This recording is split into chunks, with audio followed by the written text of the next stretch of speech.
నమస్కారం. రుద్ర న్యూస్ కు స్వాగతం. కరీంనగర్ జిల్లా చిగురుమామిడి మండలం రేగొండ గ్రామంలో కరీంనగర్ బీఆర్ఎస్ పార్లమెంట్ అభ్యర్థి బోయిన్పల్లి వినోద్ కుమార్ కోడలు డాక్టర్ హరిషిని ప్రచారం నిర్వహించారు. ఈ సందర్భంగా డాక్టర్ హరిషిని మాట్లాడుతూ నిజాయితీతో నిబద్ధతతో పనిచేసే వ్యక్తిని ఎన్నుకోవాలని గ్రామ ప్రజలను కోరారు. కారు గుర్తుపై ఓటు వేసి వినోద్ కుమార్ని భారీ మెజార్టీతో గెలిపించాలని విజ్ఞప్తి చేశారు. ఈ కార్యక్రమంలో ఎంపీపీ కొత్త వినిత శ్రీనివాసరెడ్డి, బీఆర్ఎస్ పార్టీ మండల అధ్యక్షులు మామిడి అంజయ్య, గ్రామశాఖ అధ్యక్షులు వెంకటరెడ్డి, గ్రామస్తులు, మహిళలు, బీఆర్ఎస్ నాయకులు, కార్యకర్తలు, అభిమానులు తదితరులు పాల్గొన్నారు.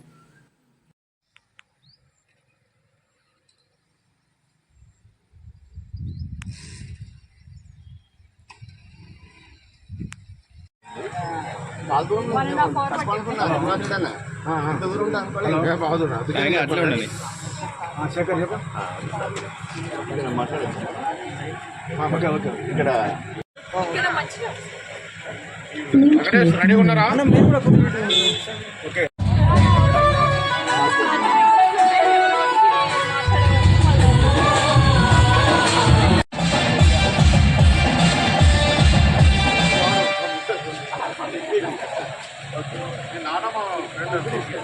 దగ్గరకు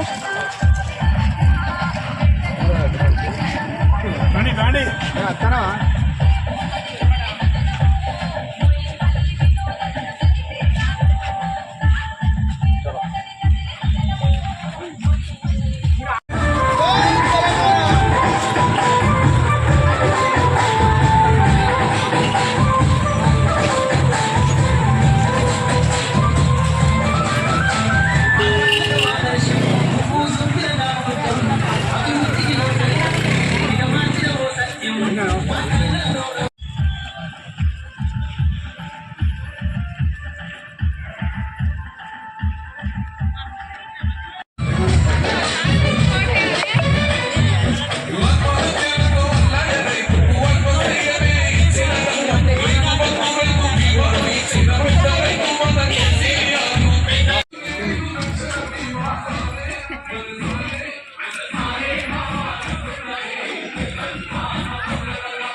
సంక్షేమ పథకాలు ఇచ్చి మన గౌరవనీయులు కేసీఆర్ గారు ఆడబిడ్డలను దాదాపు అండగా నిలిచి ప్రతి ఒక్కరి కూడా నేనున్నాను భరోసా ఇచ్చిండు. పుట్టిన ఆడపిల్ల నుంచి మొదలు పెడితే పెళ్ళైన ఆడపిల్ల కళ్యాణలక్ష్మి వరకు ఎన్నో సంక్షేమ పథకాలతో ముందుండి మనకు ఒక భరోసాని ఇచ్చిండు. రైతులను రాజుగా ఉండేందుకు మనము ముందుకు నడిపించిన మన కేసీఆర్ని కానీ ఎల్లప్పుడూ మరవద్దు.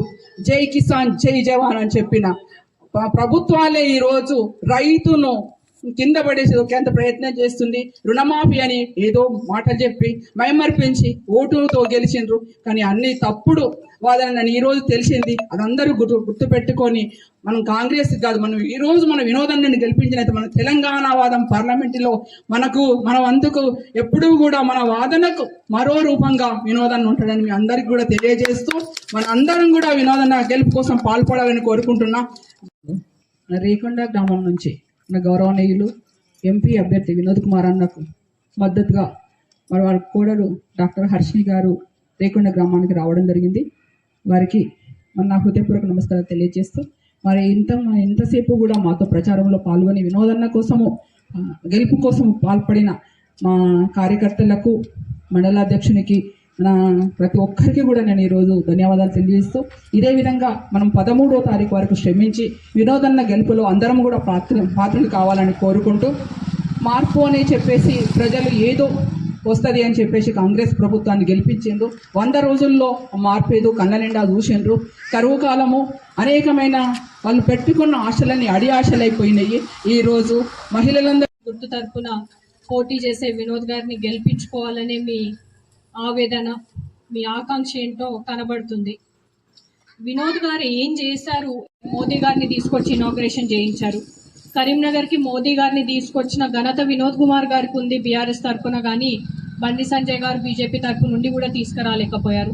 అదే నిదర్శనం. ఆల్రెడీ చరిత్ర ఉంది. ఇట్లా రైల్వే లైన్ వేసింది, రహదారులు వేసింది, స్మార్ట్ సిటీ చేసింది, పాఠశాలలు తీసుకొచ్చింది, వైద్య సేవలు అందించింది, యువతకి ఉద్యోగ అవకాశాలు కల్పించింది. కూడా వారు ఎంపీగా ఉన్నారు కరీంనగర్కి. లాస్ట్ 10 yearsలో ఫస్ట్ 5 years వినోద్ గారు, లాస్ట్ 10 years మోదీ గారు ఉన్నప్పుడు ఫస్ట్ 5 years వినోద్ గారు ఉన్నారు, రెండో 5 years బండి సంజయ్ గారు ఉన్నారు. అయితే వినోద్ గారు కరీంనగర్ ఎంపీ ఉన్నప్పుడు వారు కరీంనగర్ని స్మార్ట్ సిటీ చేశారు. దానివల్ల రోడ్లు వచ్చాయి, సౌకర్యాలు వచ్చాయి, స్కూళ్ళు వచ్చాయి, కాలేజీలు వచ్చాయి. ఎంతో అద్భుతంగా కరీంనగర్ కనిపిస్తుంది, హైదరాబాద్కి దీటుగా కనిపిస్తుంది. దానికోసం 1000 కోట్ల నిధులను తీసుకొచ్చారు. అంతేకాకుండా 5 జాతీయ రహదారులను చేశారు. దానికోసం 3400 కోట్ల రూపాయలని సెంట్రల్ గవర్నమెంట్ నుంచి తీసుకొచ్చారు. అదొకటేనా అంటే విద్య కోసం నవోదయ పాఠశాలలు స్థాపించారు.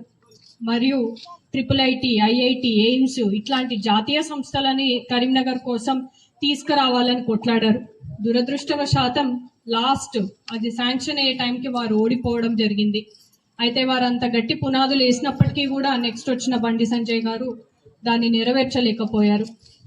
ఇదొకటేనా అంటే Ambedkar study circle, skill development centres మరియు మదర్ అండ్ చైల్డ్ హాస్పిటల్కి 7 కోట్లు వారి ఎంపీ లాట్ నుంచి ఖర్చు పెట్టి వారు ఎన్నో సౌకర్యాలని తీసుకొచ్చారు. మిడ్వైఫరీ కోర్సు పెట్టారు. రైల్వే లైన్ వేస్తే ఏ పార్టీ అయినా కొంతమంది అడుగుతున్నారు, మీరు బీఆర్ఎస్ పార్టీ, మరి సెంట్రల్లో మోదీ గారు రావచ్చు, లేకుంటే కాంగ్రెస్ రావచ్చు, బీఆర్ఎస్ అభ్యర్థి అయినా మీరు ఏ రకంగా కృషి చేస్తారు అని అడుగుతున్నారు.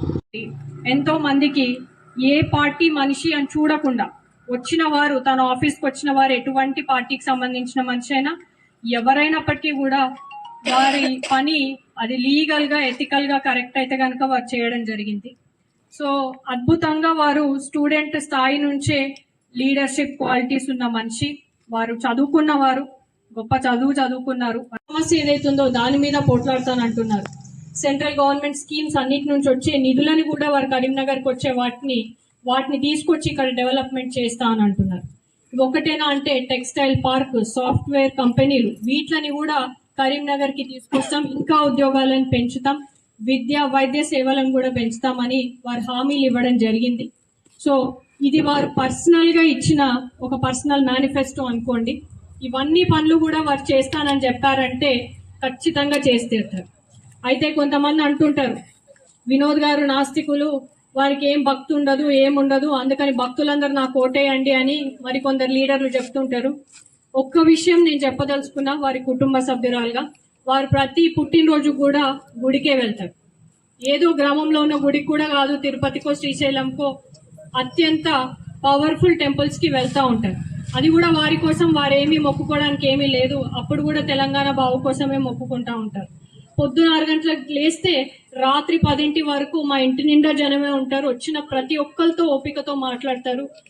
వినోదాలను వీడియో చూసుకొని మనం అందరం గల్లైపు మాట్లాడి గొంతు ఇప్పినంటే వినోదన్న మరి పార్లమెంట్లో ఇన్ని రకాల మాటలు మాట్లాడి ఎన్ని రకాల నిధులు తీసుకొచ్చిండో ఇవాళ మనకు హన్మకొండ నుండి మరి పెద్ద రోడ్డు పోతుంది. అది దరిదాపుగా మన వినోదన్న చేసిండు. మరి ఇక రైల్వే తిరుపతి పోయేదాని సుధా వినోదన్న పాత్ర ఉన్నది. మరి ఇవన్నీ చేసిన వ్యక్తికి ఓటేయాలి. మరి ఇక్కడ బీజేపీ, కాంగ్రెస్ వాళ్ళు మాటలు చెప్పి మాటలతోని కాంగ్రెస్ ప్రభుత్వం వచ్చింది తప్ప వాళ్ళు నిజంగా పనిచేసేవాళ్ళు కాదు. ఒకవేళ వాళ్ళు పనిచేసేవాళ్ళు అయితే ఇలా టైం పాస్ చేసుకుంటే ఈ ముఖ్యమంత్రి రేవంత్ రెడ్డి ఖాళీ టైం పాస్ తప్ప ఆయన దగ్గర కొత్త లేదు. ప్రజలకు హామీలు ఇచ్చినంత వృధా. ఆయన మాటలు నమ్మకుండా కాంగ్రెస్, బీజేపీ మాటలు వినోద్ కుమార్ సార్ గారు ఎంపీగా పోటీ చేస్తున్నారు. కావున మనం గతంలో జరిగిన ఎన్నికలలో కూడా కాంగ్రెస్ ప్రభావితం ఏ విధంగా ఉందో కూడా మనం చూస్తున్నాము. అదేవిధంగా మన కారు గుర్తుకు ఓటేసి మన హక్కును మనం వినియోగించుకోవాలి, ఓటు హక్కును అని చెప్పేసి కూడా అందరికీ తెలియజేస్తున్నాను.